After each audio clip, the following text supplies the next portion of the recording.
कोरोनाचे जे आकडे आता वाढत चालले आहेत अनलॉकमध्ये, मला असं वाटतं की आता लॉकडाऊनचा सुद्धा काही ठिकाणचा कालावधी वाढवला आहे. परंतु पुणे आणि मुंबईमध्ये जर बोलायचं झालं किंवा ज्या ठिकाणी आता मोठ्या प्रमाणामध्ये आकडे वाढत आहेत त्या सगळ्यांचा विचार करता मला असं वाटलं की आपण एकदा फेसबुक लाईव्ह आपल्या मित्रांशी संपर्क करावा, संवाद साधावा.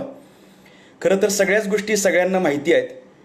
अगदी मार्च महिन्यापासून प्रत्येकजण म्हणजे सरकारी यंत्रणेमार्फत असेल किंवा अनेक पद्धतीच्या मेडिकलच्या मार्गदर्शकांच्या मार्फत असेल, आपल्या सर्वांपर्यंत अगदी मोबाईलच्या रिंगटोनपासून त्या सगळ्या कॉलर ट्यूनपर्यंत या सगळ्या गोष्टी पोहोचल्यात.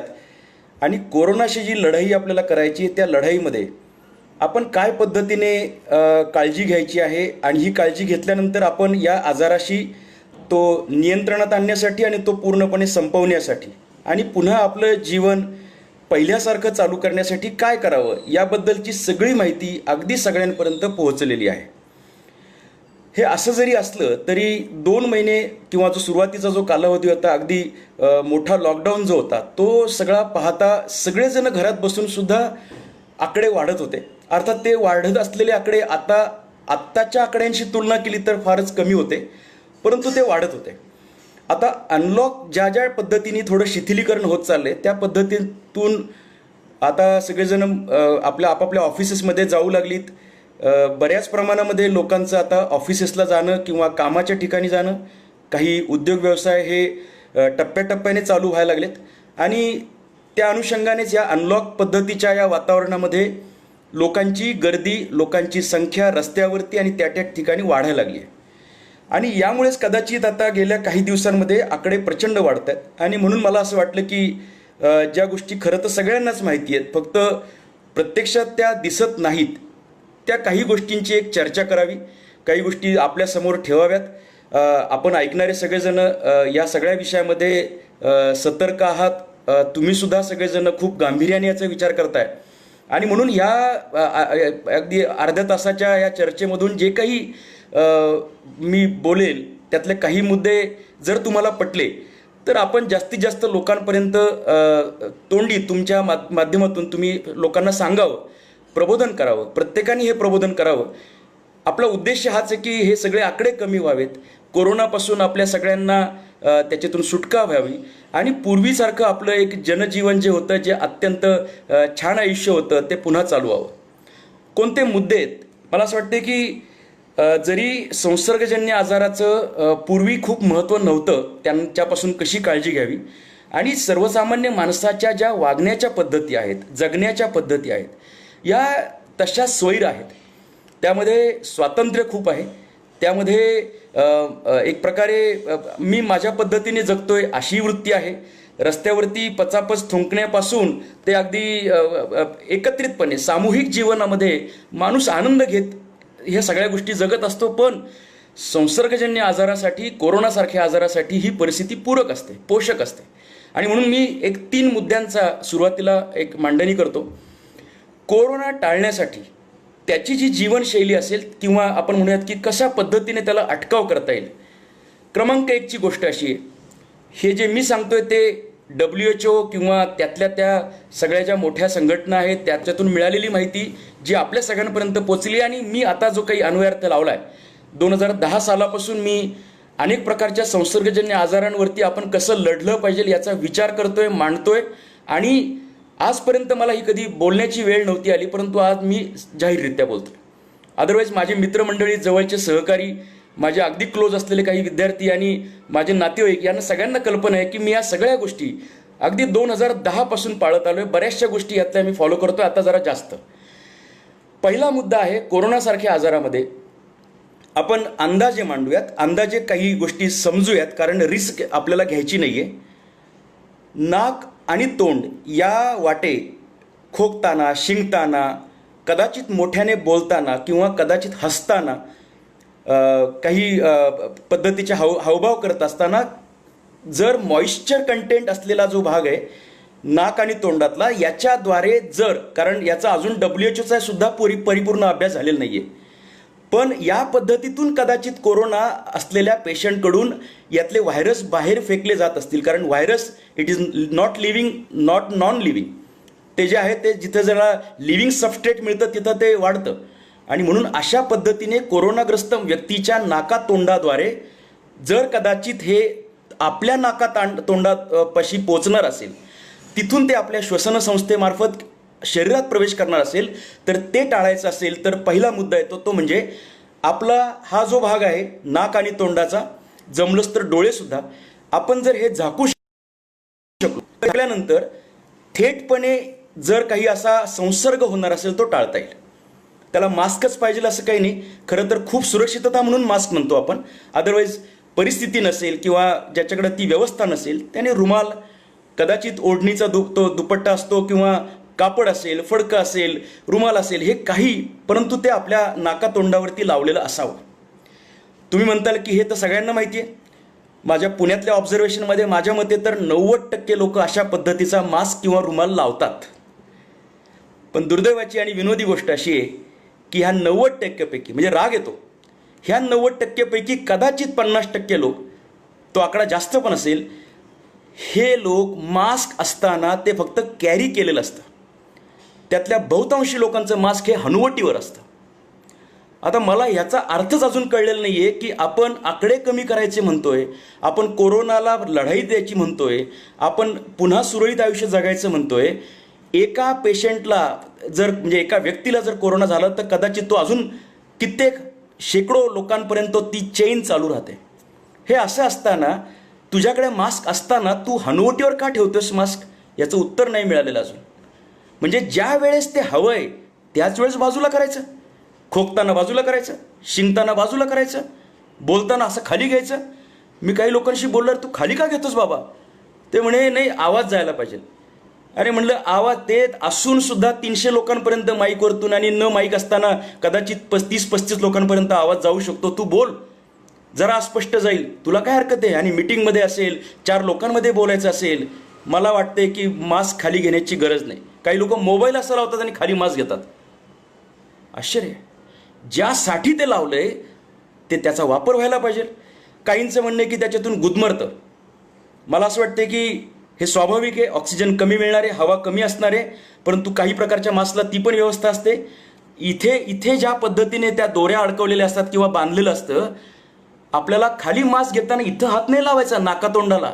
आपला हात कुठेतरी लागतोय, ती त्याच्यावर जर कदाचित संसर्ग झाला असेल तर ते इथं लागणार आहे मास्कपाशी. मास्क घालून उपयोग नाही आहे.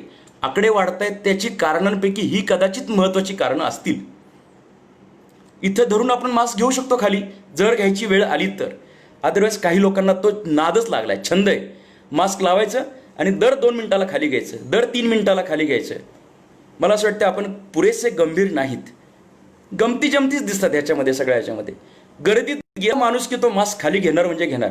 काय, मी एका डॉक्टरांनाही विचारलं परवा की हनुवटीला काही बोळं आहेत का आपल्याला, की ही बोळं वाचवायची म्हणून इथं हनुवटीला मास्क. काही लोक गळ्यात घालतात.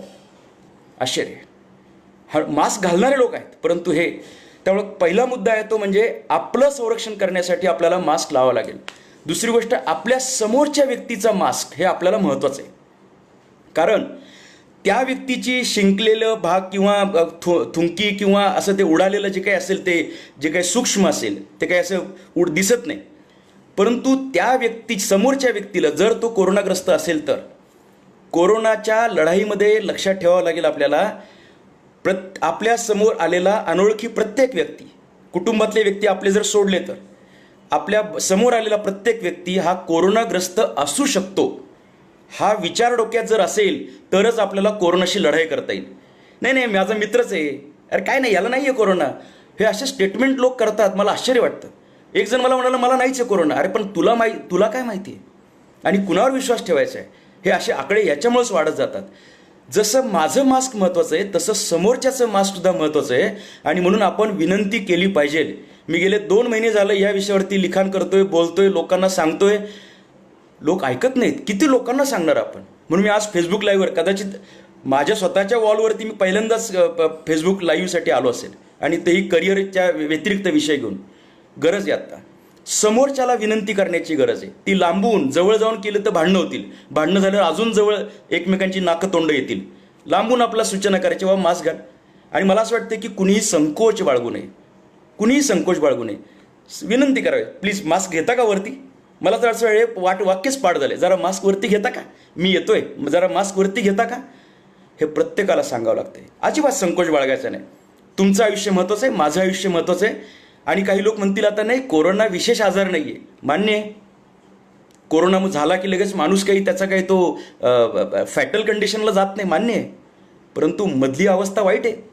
आणि कोरोना हा आजार दुर्दैवाने असा आहे की कदाचित झाला तर तुला तुझ्या घरातल्यांनाही होऊ शकतो. आणि मग त्यानंतरचे त्या सगळ्या सिच्युएशन्स फेस करण्याची ताकद आपल्यात आहे का? मला असं वाटते की फार सहजतेने घेणारी काही मंडळी आहेत. काय आहे कोरोनामध्ये काय नसतं. एक जण मला म्हणाले की कोरोना आजारच नाही आहे. मी म्हणलं तुझ्या मताचा मी आदर करतो, पण मी काळजी घेणार आणि मी 4 लोकांना काळजी घ्यायला सांगणार, कारण ही गरज आहे. ह्याच्यातून बाहेर पडायचं आहे आम्हाला परत पहिलं आयुष्य जगायचं आहे. ह्यासाठी काळजी घ्यायची. तो आहे का आजार, तो अगदी सर्दी खोकलाच आहे का, त्याच्यावरती औषध मिळतं, लगेच माणूस बरा होतो, ठीक आहे समजू. पण आपल्यावरती वेळ आल्यानंतर काय होणार आहे याचा विचार करूयात. आपल्या घरात मला परवा एक व्यक्ती, मी त्यांना म्हणालो की तुम्ही लावत नाही का काय, ते म्हणे मी काय व्हायचं ते होईल. मी म्हणलं घरात किती लोक आहेत, असं म्हटल्यानंतर त्यांच्या लक्षात आलं. ते म्हणले सॉरी, लावायला पाहिजे, कारण तुझ्यावरती तुझ्या घरातल्यांचं आरोग्य अवलंबून आहे. तुझी रोगप्रतिकारक शक्ती चांगली आहे, घरातल्या एखाद्या व्यक्तीची रोगप्रतिकारक शक्ती चांगली नसेल तर काय. आणि म्हणून प्रत्येकाने मास्क हे लावलं पाहिजे. भीती बाळगायची नाही आहे, पण काळजी घ्यायची आहे. अजिबात भीती बाळगायची नाही. माझं असं म्हणणं आहे, समोरच्या व्यक्तीकडे मास्क आहे, तुझ्याकडे पण मास्क आहे. मास्क 100% सुरक्षित नाही आहे हे मला मान्य आहे, पण तरी आता समोरासमोरच्या लोकांमध्ये चर्चा किंवा गप्पा, आपण व्यवहार जे म्हणतो ते करायला हरकत नाही, तेही अंतर ठेवून. पण बिलकुल घराच्या बाहेर पडायचं नाही हे पण टोक आपल्याला गाठायचं नाही आहे. आणि पार गर्दीत घुसलाय ही पण परिस्थिती चुकीची आहे. म्हणजे दोन्ही टोकं टाळून आपल्याला कोरोनाशी लढाई करायची आहे, मुकाबला करायचा आहे. दुसऱ्याचं मास्क हे सुद्धा महत्त्वाचं आहे. तिसरी गोष्ट अशी आहे की ज्याच्यातून संसर्ग होऊ शकतो ती म्हणजे आपला हात ज्या ज्या ठिकाणी लागेल त्या ठिकाणी जर दुर्दैवाने कोरोना विषाणू त्या ठिकाणी प्रसवित झाला असेल, म्हणजे तिथं जर पडलेला असेल, त्याचा संसर्ग आपला होणार असेल, तर आपला हात हा अधूनमधून डिसइन्फेक्ट किंवा ज्याला असं म्हणता येईल की हात धुणं किंवा त्याचं काही केमिकल असेल किंवा ते औषध असेल त्यांनी सॅनिटाईज असेल तर ते करून घेणं, अधूनमधून करणं. काही मंडळी त्याचा महापूर आणतात, म्हणजे अगदी हात जर धुतला तर साबणाचा फेस गळत असतो, इतकं पण नाही करता. काही अंतरानंतर, म्हणजे विनाकारण घरात बसलेल्या माणसांनी करायची गरज नाही आहे. विनाकारण घरात बसून मास्क लावायचं नाही आहे. आत्ता मी घरात बसलो त्यामुळे मला मास्क लावायची गरज नाही आहे, पण मी ज्यावेळेस घराच्या बाहेर पडेल किंवा अनोळखी व्यक्ती माझ्या घरामध्ये येऊ पाहिल त्यावेळेस माझ्या चेहऱ्यावरती मात्र मास्क असण्याची गरज आहे.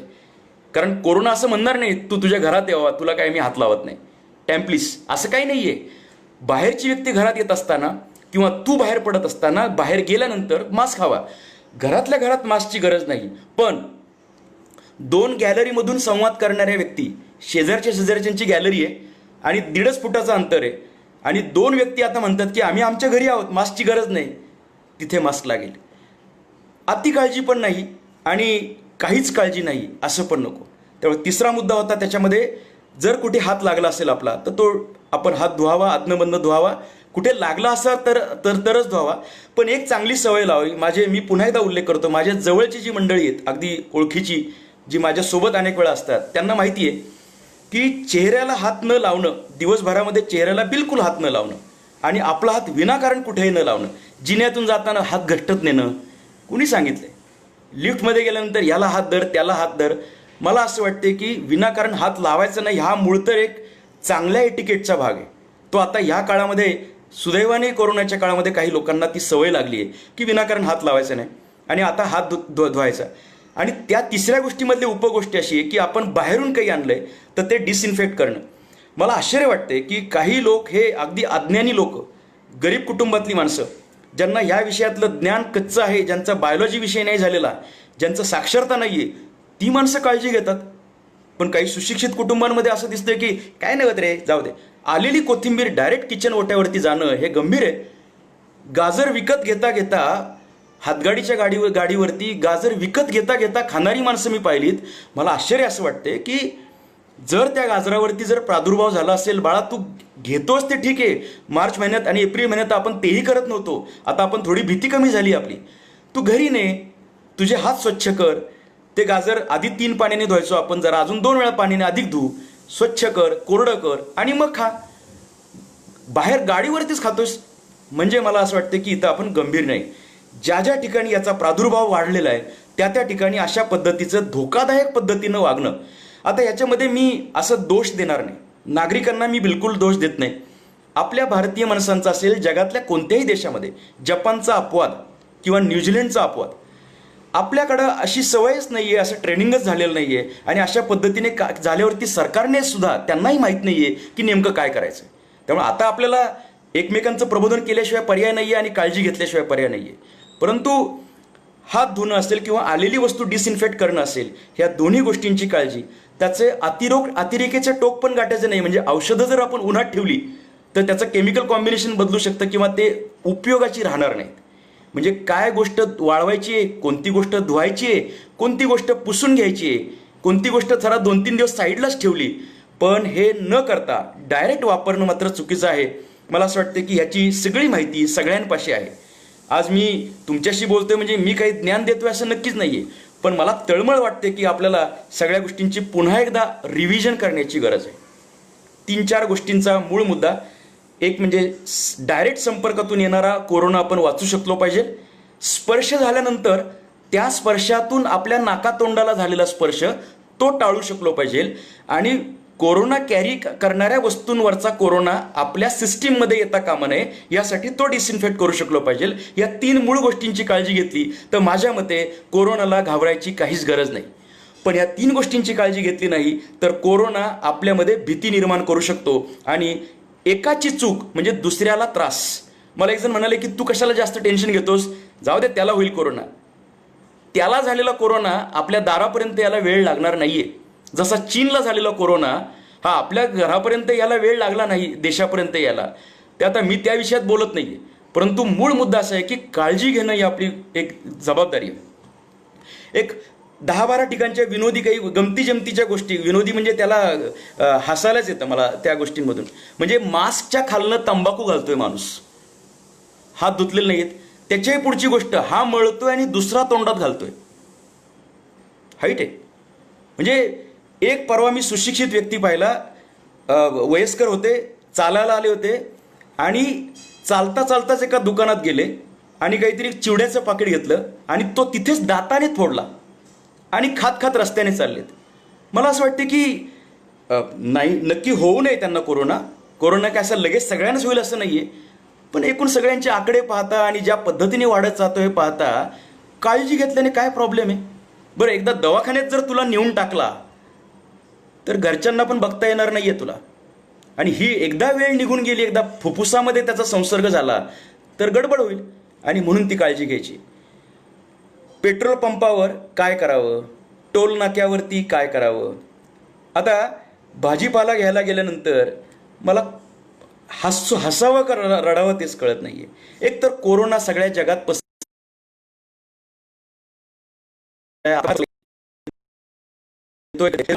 भाजी बायका तिथल्या किंवा ते ग्राहक टोमॅटो कसा दिला पार दाबून बघणार. बटाटे असा इकडनं जरा किडका वाटते बरं का, वांगी जरा बारकी बारकी आहेत का, अरे बाबा घे पटकन आणि जा ना निघून तिथून. त्या गर्दीमध्ये जायची, तिथं बराच वेळ थांबायचं, म्हणजे एकमेकांशी चर्चा करायच्या, गप्पा मारायच्या, ते सगळं मास्क खाली घेऊन. काय गरज आहे, पटकन घे. एखादं वांग खराब लागलं, एखादा बटाटा जरा खराब लागला तर काय बिघडणार आहे, एखादं खराब लागलं तर काय बिघडणार आहे. तिथून ताबडतोब निघ. ते निघताना सुद्धा तुझ्या हातातली पिशवी आणि तो भाजीवाला, एक बऱ्याच वेळा आपण वाचतो ऐकतो की एका अमुक भागातल्या भाजीवाल्याला संसर्ग झाला, मग नंतर मग आपल्याला अरे मी तिथं तर नव्हतो ना गेलो. हे नंतर जे टेन्शन आहे ना ते टाळायचं असेल तर काय बाबा, तू 1.5 फुटात जाऊच नको ना, त्याच्या पार अगदी पिशवी घेऊन समोर उभं राहायचं. कितीतरी सोप्या गोष्टी आहेत, करता येतात. तू पिशवी लांबूनच तिथं ठेव, लांब जाऊन उभा राहा, तिथून सांग की बाबा हे अर्धा किलो द्या, ते 20 रुपयाचं द्या, मिरची जरा 10 रुपयाची द्या, लांबून सांग ना. काय एवढं निवडत बसायला काय ते तो घरी तयार करतोय का. ते सगळं तयार झाल्यानंतर त्याला सांगायचं ती पिशवी थांब त्या गाडीच्या टोकावर ठेव दुसऱ्या साईडला, तोपर्यंत तो लांब आहे. मी घेतो तिथनं कलेक्ट करतो, पैसे तिथंच ठेवतो, तू कलेक्ट करेल तिथनं, राहिलेले पैसे तिथं ठेवेल, तू पलीकडनं जाऊन घेऊन शकतोस. सगळं काय तोंडापाशी नाकाला नाक लावूनच घ्यायचं आहे का सगळं? किराणा मालाच्या दुकानामध्ये ते काउंटर असतं एक तर खरं 5 फुटाचं, तिथे 8-10 लोक गर्दी करतात. बरं तू किती काळजी घेतली पुढच्या माणसापासून? मागणं कोणीतरी विदाऊट मास्क उभं राहतो. मला असं वाटते की आपल्याला जेवढं ऑनलाईन किंवा ज्या पद्धतीने आपल्याला लांब राहून करता येईल तेवढं करायला पाहिजे. मी आता तळेगावला जात असताना मध्ये जो टोल नाका लागतो तिथे मी टोल नाक्यापाशी जे कृती केली ती पाहून मागच्या 2-3 गाडीवाल्यांनी टाळ्या वाजवल्या. ती कृती अशी केली की माझ्या गाडीची काच तर मी खाली घेणारच नाही, पुढची काच, मागची काच खाली घेऊन ते जे काही पैसे आहेत ते पेपरच्या वर्तमानपत्राच्या याच्यावर ठेवून असे सरकवले. उरलेले पैसे आणि पावती तो त्या कागदावरती ठेवतोय, मी मागच्या सीटवरती ठेवतोय. माझ्या तोंडापासली काच जर मी खाली घेतली तर टोल नाक्याचा तो कर्मचारी आणि माझ्यामध्ये हार्डली 1.5 फुटाचं अंतर राहतं. त्यांनी सांगितले 6 फूट. त्यांचं चुकीचं असेल समजा इन केस, कारण नवीन आजार आहे, पूर्ण अभ्यास नाही आहे, ते 8 फूट असेल तर काय केवढ्यात पडेल आपल्याला. खरं तर टोल नाक्याविषयी माझं माननीय मंत्र्यांना पण मी ईमेल पाठवला आहे, व्हॉट्सअप केलं आहे, फेसबुकला मेसेज पाठवला आहे की सध्या जरा बंद ठेवा ना टोल नाका. कारण प्रत्येक वाहन चालक त्याची कास्ट खाली घेतोय, टोल नाक्यावाला बाहेर तोंड काढतोय. आणि याच्यामध्ये आपल्याला आधीचा अभ्यास पाहता आपण 50% लोकांची तर मास्क नसतात, ती खाली घेतलेली असतात. मास्क असतं पण ते खाली घेतलेलं असतं. टोल नाक्याच्या त्या कर्मचाऱ्याला जर हे झाला, कोरोना झाला इन केस एखाद्या ठिकाणी राज्यभरात, तर तिथून जाणारी जी वाहनं आहेत ते सगळं कॅरी, मग यानेच तो आजार वाढत चाललाय. त्यामुळे त्या ठिकाणी आपल्याला जे जे करता येईल, मागची काच उघडता येईल, डिझेल किंवा पेट्रोल भरल्यानंतर एक तर अख्खी टाकी भरून घ्या. आणि भरल्यानंतर ते पैसे द्यायला काय त्याच्या हातातच द्यायला जावं लागतं असं नाही. मी तर माझं डेबिट कार्ड टपावरती ठेवतो. शक्य आहे काय? तो काय लगेच पिन नंबर नवीन कार्ड तयार करून आपले बँकेतले पैसे खाणार नाहीये. पासवर्ड बदलता येईल, पिन बदलता येईल, पण तुझा आणि माझा संसर्ग जास्त, एकतर तुझ्यापासून मला धोका किंवा हाच विचार डोक्यात ठेवला तर ते शक्य होऊ शकेल. एटीएमच्या त्या छोट्या जागेमध्ये 2 किंवा 3 बॉक्स असतात. माझं असं म्हणणं आहे की आतमध्ये एक जण असताना बाकीच्या दुसऱ्याने आत एंट्री मारू नये. हा तर खरं तर कॉमन सेन्सची गोष्ट आहे. तसं असताना सुद्धा काही मंडळी घुसतात. मला असं वाटतं की तुमचं एक लक्ष एटीएमच्या मशीनवरती असताना दुसरं लक्ष मागणं कोण येतंय का याच्यावरती असलं पाहिजे. आणि शक्यतो कोपराने ते बाजूला असं दाबूनच धरून इकडे पण लक्ष देऊन आपलं काम झाल्यानंतर त्याला सांगायचं थोडं 2 मिनिटं थांबा, विनंती करू शकलो पाहिजे. जवळ येणाऱ्या व्यक्तीला लांब ठेवण्यासाठी विनंती करू शकलो पाहिजे. असं प्रत्येकाने जर केलं 30 दिवसांच्या आतमध्ये आपण कोरोनाला हरवू शकतो. पण हे प्रत्येकाने करावं लागेल. जवळ यायची गरजच नाहीये, जवळ आला तरी मास्क असणार आहे. आणि या सगळ्या गोष्टींमध्ये आपण कुणाशी काय, लोक त्या मास्क उचकटून आता वडापाव पण खायला लागलेत. म्हणजे वडापाव खायला हरकत नाही, हात पण धुत नाहीयेत. कामावरती लोक गेल्यानंतर आता मी अनेक ठिकाणी आवाहनं करतोय, कामावरती गेल्यानंतर बाबा तुझा डबा तू खा, नाही सगळ्यांनी एकत्र बसायला लागतंय. मग ह्याच्या डब्यात तो हात घालतोय, त्याच्या डब्यात तो हात घालतोय. आपली सामूहिक संस्कृती आहे, चांगली आहे, भारतीय संस्कृती खरंच उत्तम आहे. सध्या 1-2 महिने जरा काळजी घेऊ. तुझं तू खा ना वांग, त्याचा तो खाईल बटाटा. पण एकमेकांच्या तोंडात काय होते की सलायवा जो आहे तो आपला एकमेकांना शिफ्ट होतो. आता जर असे गप्पा मारून जेवण करणारी माणसं, मास्क तर त्यावेळेस नाहीच आहे. तू एकटा बसलेला असताना मास्कची गरजच नाहीये, पण 4 जण एकत्र बसलेत, गप्पा मारतायत, एकमेकांच्या डब्यात हात घालतायत. मला तुम्ही सांगा, याच्यात जर 2 दिवसांनी कळलं की त्यातलं एकाच्या नातेवाईकाला कोरोना झालाय, घरातल्या व्यक्तीला, एकदम म्हणजे अँटेनाच आता आपलं ओपन होईल ना. मग काळजी घे. वाढदिवस, मला तर हा पहिल्यापासून माझा या गोष्टीला विरोध होताच की केक कापल्यानंतर तो प्रत्येकाने आपापला तुकडा खायला काय हरकत आहे. नाही, ते प्रेम आहे ना, प्रेम. केक कापायचा, ते कापण्याच्या आधी कुणी हात धुतलेले नसतात. केक घ्यायचा, मग तुझ्या तोंडात, मग त्याच्या तोंडात, मग ह्याच्या तोंडात, ते संपत नाही तोपर्यंत सगळ्या शेवटी तो चाटून खाणार. अरे मुळात ही संस्कृतीच, मला ही संस्कृतीच मान्य नाही. कोरोनाच्या काळामध्ये तरी काळजी घेऊ. हे केक सांगा ना, आदल्या दिवशी सांगा मित्रांना की आता वाढदिवस आहे, शुभेच्छा दे, ओवाळू, शुभेच्छा दे, मनापासून नमस्कार करा. शेख्यांची तर पद्धत आता जगाने मान्य केली. आपण आधीपासूनच सांगायचा प्रयत्न करत होतो.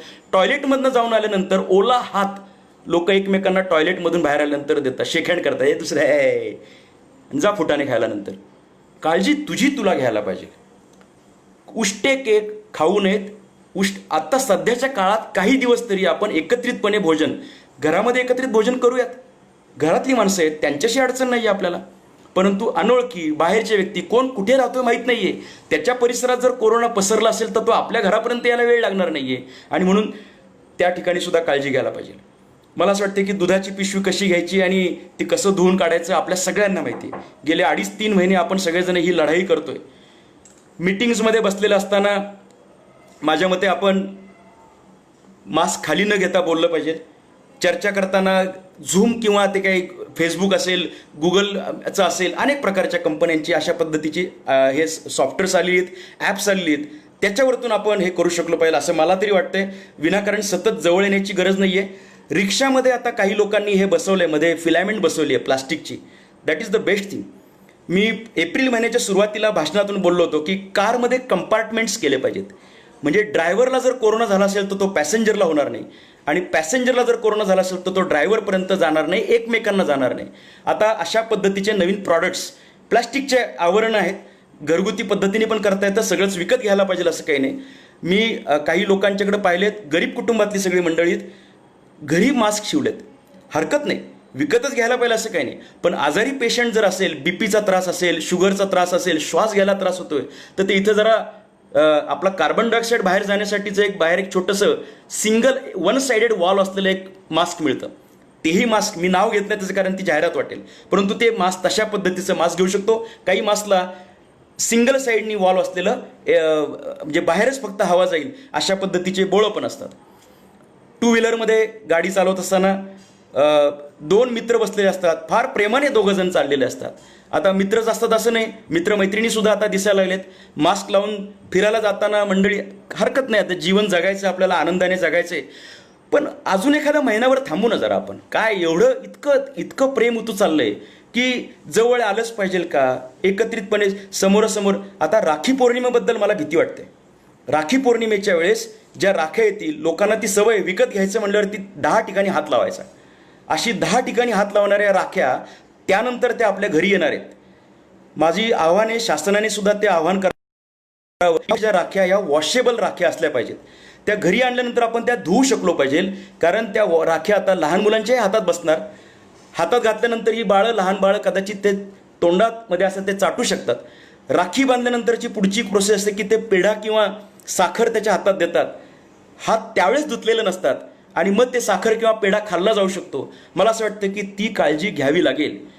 हे ऐकणारे काही लोक म्हणतील की जरा जास्त सांगताय का? माझं उत्तर असं आहे की हे मी जास्त जानेवारीत पण सांगत होतो. काळजी ही तिथून पण घ्यायला पाहिजे होती. आता त्या विषयात मी जात नाही, परंतु संसर्गजन्य आजार हा रोखावा लागतो. तो पसरत गेला तर तो रोखताच येत नाही, आणि त्यासाठी मग जनतेला ह्या सगळ्या पद्धतीची काळजी घ्यावी लागते. राखी ही धुवूनच वापरावी लागेल. धुतल्यानंतर सुद्धा पेढा खाताना सगळ्यांनी हात धुवा. आता पूजा झाली, एकमेकांचे दर्शनं झाली, आणि मग तुम्ही पेढा खा किंवा हे खा, ते करावं लागेल. राखी पौर्णिमा, अनेक सण आहेत. या सणांमध्ये कोरोना पसरण्याची शक्यता मला वाटते, मला भीती वाटते. गाडी सर्व्हिसिंगला टाकल्यानंतर तिथे काय केलं पाहिजे, मला कौतुक करावं असं वाटतं की बऱ्याच सर्व्हिस स्टेशनला आता चांगल्या पद्धतीच्या रचना लावल्यात. म्हणजे सगळंच लोकांनी काय करावं हे सांगत असताना मला हे पण सांगावं वाटतंय की बरेच जण काळजी घेत आहेत. बरेच जण काळजी घेतात. काळजी घेणारी संख्या फक्त 10-20% नाही आहे, पण ती संख्या वाढली पाहिजे. एकाची चूक ही अनेकांना भोगावी लागू शकते. कुटुंबातून बाहेर पडणाऱ्या आपल्या घरातल्या व्यक्तीला प्रत्येकाने सांगा. हे जे ऐकतायत ते, मी ज्यांना सांगतोय त्यांना माहीत नाही असं नाही आहे. मला आत्ता एक कार्यकर्त्यांचा फोन आला होता. ते म्हणले, सर हा प्रबोधनाचा विषय 97व्या दिवशी का सांगायची वेळ आली? मी त्यांना म्हणलं की वेळ आली, ही परिस्थिती आहे. मी कुणालाच दोष देत नाही आहे. दुर्दैवाने जगभर पसरलेला आजार आहे. कुणीच काही करू शकत नाही आहे. काळजी घेऊ शकतो हा एकच मुद्दा आहे, आणि त्यासाठी प्रबोधन. आता मी जे सांगतोय ते फक्त एक गांभीर्याचा मुद्दा आहे. हा गांभीर्याचा मुद्दा आपण घरात चर्चा करावी. घरातून बाहेर पडणाऱ्या व्यक्तीला चर्चा करून सांगावं की बघा, मास्क नसलेल्या माणसाशी बोलू नका बरं का, बाहेरचं दिलेलं कोणी पटकन खाऊ नका बरं का, हात धुतल्याशिवाय डबा खाऊ नका बरं का. ही चर्चा घरात करावी. ही चर्चा घरात करून त्याचं गांभीर्य असावं. आणि हे सगळं गांभीर्य जर आपण ठेवू शकलो तर मला खात्री आहे की लवकरात लवकर, म्हणजे याचा अंदाज येणार नाही, कारण हा आजाराचा अजून कुणाचाच अभ्यास नाही आहे. या दृष्टीने कदाचित हे शक्य होऊ शकेल. रस्त्याच्या कडेला मिळणारे पदार्थ अवश्य घ्यावेत. आता त्याही लोकांचा व्यवसाय आहे, ते विरोध मी करत नाही आहे, परंतु ते घेतल्यानंतर आपण घरी जाऊन खाऊ शकतो. ते खाताना आपण आधी हात धुवायला पाहिजे, ते आपण करू शकतो. व्यायामाचं इतकंच अडलंय का हो?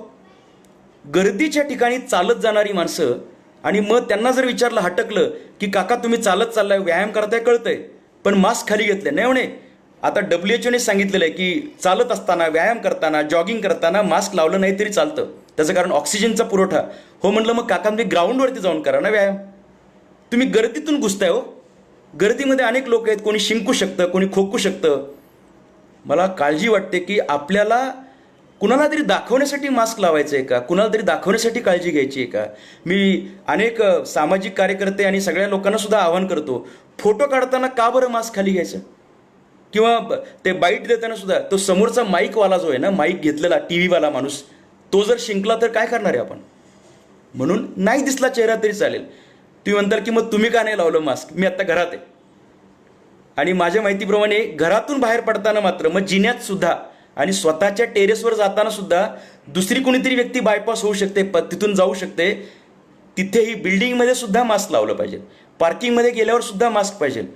आणि खूप महत्त्वाची गोष्ट, मला परवा एक जण व्यक्तीशी मी भेटलो, सहज बोलता बोलता विषय निघाला की घरी ऑफिसमधनं घरी गेल्यावरती आंघोळ करताना किंवा हातपाय तोंड तर धुताना नाही, म्हणे काय पाय धुतो फक्त. तुमच्या घरातल्या लोकांची तुम्हाला काळजीच वाटत नाही, मला आश्चर्य वाटतं. अंगावरचे सगळे कपडे जे आहेत ते पहिल्यांदा ते बादलीमध्ये, गरम पाण्याची बादली असेल किंवा वॉशिंग मशीन असेल, जे काही तुमच्या शक्यतेने असेल, ती घरातल्या कोणत्याही व्यक्तीच्या स्पर्शाच्या पलीकडे जाऊन ती पहिल्यांदा डिसइन्फेक्शनसाठी जावीत. आपण पहिल्यांदा आंघोळ करून पूर्णपणे आंघोळ करून साबण लावून जे असेल ते सगळं स्वच्छ होऊन, त्यानंतर फ्रेश होऊन घरातल्या वेगळ्या कपड्यांनुसार मग आपण चहा प्यायचा असेल, गरम पाणी प्यायचं असेल, जेवण करायला बसायचं असेल, घरात आल्या आल्या सोफा सेटवरती पण बसायचं नाहीये. आल्यानंतर पहिला मोर्चा आपला बाथरूमकडे असायला पाहिजे. हे आज मी जे बोलतोय ते फक्त खास करून पुणे, मुंबई किंवा ज्या ज्या ठिकाणी जास्त आहे त्या ठिकाणी बरं का. ग्रामीण भागामध्ये ज्या ठिकाणी प्रसार जास्त नाहीये, ज्या ठिकाणी कोरोना पोहोचलेलाच नाहीये, मला असं वाटतं की त्यांनी त्यांच्या पद्धतीने निश्चिंत आयुष्य जगावं. पण ज्या ठिकाणी त्याचे आकडे वाढत आहेत, म्हणून मी पुन्हा सुरुवातीला पण सांगितलं होतं, हे जे मी बोलतोय ते खास करून पुणे, मुंबई किंवा ज्या भागामध्ये कोरोना पसरलाय त्यासाठी. पब्लिक टॉयलेट्सबद्दल हे तर मी म्हणजे माझ्या विद्यार्थ्यांना माहिती आहे की मी याच्यावरती थोडंसं हायजीन प्रॉडक्टसाठी सुद्धा काही करण्याचा प्रयत्न करतोय, जेणेकरून आपलं संसर्गजन्य आजारापासून, हा नुसता कोरोना नाही तर अनेकांपासून आपलं संरक्षण व्हायला पाहिजे. टॉयलेटचे कड्या, तिथले नॉब, तिथं असलेलं पाण्याचं भांडं, तिथं असलेला कॉक, ह्या सगळ्यांना पहिली गोष्ट हात लावायचा आहे का, कसा लावायचा आहे का, कोपऱ्याने बाहेर काढायचं आहे का, दरवाजाच्या वरच्या बाजूला हात लावून ढकलायचे, इथपासून तिथून आल्यानंतर हात स्वच्छ धुतलेले पाहिजेत. या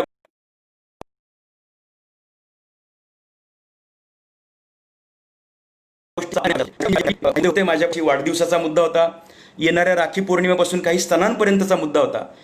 प्रत्येक ठिकाणी काळजी. आता ती प्रत्येक गोष्ट मी सांगू शकत नाही, पण मला एक सांगूशी वाटते की काळजी घेणं शक्य आहे. डोक्याचा भाग वापरला तर आपण अनेक माणसांपासून दूर राहू शकतो, हे पण शक्य आहे. काही बिघडत नाही त्याच्यातून. आणि माणुसकी आपल्याला तोडायची नाहीये, माणसं तोडायची नाहीयेत. काही दिवसांसाठी फक्त सोशल डिस्टन्स ठेवायचं आहे. ते फक्त फिजिकल डिस्टन्स असणार आहे. एकमेकांशी आपण फोनवरून बोलू शकतो, एकमेकांशी आपण संपर्कात राहू शकतो, कुणालाच कुणी तोडायचं नाहीये. फक्त एक आहे की समोरच्या व्यक्तीला कोरोना असेल तर काय रे, हा प्रश्न स्वतःला विचारून आपण एकमेकांपासून काळजी घेतली तर काही. जपानमध्ये हा प्रकार त्यांनी केला. डाव्या हाताने जर तू नळाच्या कॉकला हात लावणार असशील तर उजव्या हाताने तू तोंड धु. म्हणजे एक हात हा त्या इतर ठिकाणी हात लावण्यासाठी आहे, दुसरा हात तू तुझ्या शरीरासाठीच्या स्पर्शासाठी आहे. जपानमध्ये या गोष्टी अनेक पद्धतीने त्यांनी नीट पाळल्या आणि आलेला कोरोना मागे परतवला. मला वाटते की चांगली उदाहरणं घ्यायला हरकत नाही. भारतीय संस्कृती सुद्धा उत्तम आहे, ज्या संस्कृतीमध्ये सुरुवातीला आपण सांगितलं की पाय धुवून घरात जायला पाहिजे. दुर्दैवाने आता आपली घरामध्ये बाथरूम ही किचनपाशी असतात, पण तरी सुद्धा जास्तीत जास्त काळजी की चप्पल आत नाही न्यायला पाहिजे, कारण त्या चप्पलेच्या खालच्या भागाला जर कुणी थुंकलेलं चिटकलं असेल. मला तर असं वाटतं की पहिली गोष्ट थुंकलं नाही पाहिजे लोकांनी, पण आपलं ऐकणार नाही कोणी. कारण आपण मध्ये थुंकी विरोधात काही कृती करायला सुरुवात केली तर लोकांनी आपल्याला की काय तुमचा काय प्रॉब्लेम आहे. मला असं वाटतं मग जाऊ दे, त्यांना थुंकायचे, आपण आपली काळजी घेऊ शकतो. दवाखान्यात गेल्यानंतर सुद्धा दवाखान्यात गेल्यानंतर नंबर लावल्यानंतर आपण बाहेर जाऊन थांबायचं.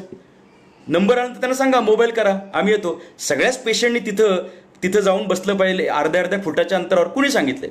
इव्हन डॉक्टरकडे गेल्यानंतर सुद्धा जर चुकून डॉक्टरांची सुद्धा बारीक चूक व्हायला लागली, होऊ शकते. हे बघा, चुका 3 पद्धतीने होतात: अज्ञानातून, बेफिकिरीतून आणि माहितीच नव्हतं, म्हणजे ज्याला असं म्हणता येईल की चुकून अज्ञानातून आणि बेफिकिरीतून. तर एखाद्या वेळेस बेफिकिरीतून किंवा चुकून काही गोष्ट चुकू शकते, आपण लगेच सांगू शकलो पाहिजे, प्लीज एवढं असं करू शकलो पाहिजे. हे जर करू शकलो, नोटांना कुणी जर थुंकी लावायला लागले, हॅलो हॅलो हॅलो थुंकी नको लावूस, असं आपण सांगू शकलो पाहिजे. ऑनलाईन पेमेंट करतो बरं का, असं आपण म्हणू शकलो पाहिजे.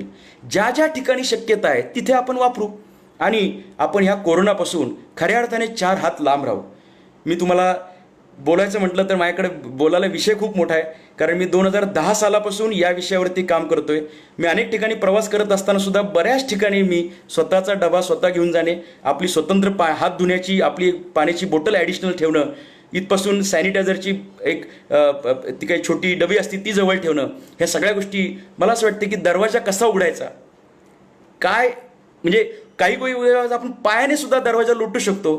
त्या नॉबला तिथं हँडलला हात लावायची गरज नसते. बऱ्याच गोष्टी आहेत. 3 मुद्दे फक्त मी सांगितले, ते लक्षात ठेवण्यासारखे आहेत. हे मी सांगतोय म्हणजे मी ह्या विषयातला मेडिकल सायन्सनी तज्ज्ञ नाही, परंतु मला ह्याच्यातला मी अनेक वर्ष लिखाण केलं, ह्याच्याचं वाचन केलं आणि मी त्या विषयावरती थोडंसं कामही करतोय. पण मला 3 मुद्दे कोणते वाटतात? समोरच्याकडनं थेट नाकातोंडात उडणारा कोरोनाचा स्त्राव, ज्याला असं म्हणता येईल की तो जो एक स्पर्टिंग आहे, ते आपल्याकडे येऊ नये, नंबर 1. नंबर 2, आपला हात जर कुठे लागला असेल, म्हणजे मूळ तत्व हे आपला हात जर कुठे लागला असेल तर हात डिसइन्फेक्ट करता आला पाहिजे वारंवार. आणि तिसरी गोष्ट, बाहेरून आलेली जी वस्तू आहे त्या वस्तूला पहिल्यांदा आपण डिसइन्फेक्ट करू शकलो पाहिजे. बाहेरून आल्यानंतर जिथे जिथे आपला कडीला हात लागला होता ते सुद्धा साबणाचं पाणी हातात करून त्या सगळ्या कड्यांवरतून आपण हात फिरवला तरी आपल्या लहान घरातले मुलं असतील, ज्येष्ठ लोक असतील, घरातले कुटुंबातले सदस्य असतील, त्यांना हा स्पर्श होणार नाही. आपण त्यांना सुरक्षित ठेवणं ही आपल्यासाठी गरजेची गोष्ट आहे. मित्रांनो, सगळे लोक काळजी घेत आहेत, पण काळजी घेताना काही चुका होतात. त्या चुकांमुळे आकडा धाड वाढत जातो. 300 आकडा होता, तो 800 झाला.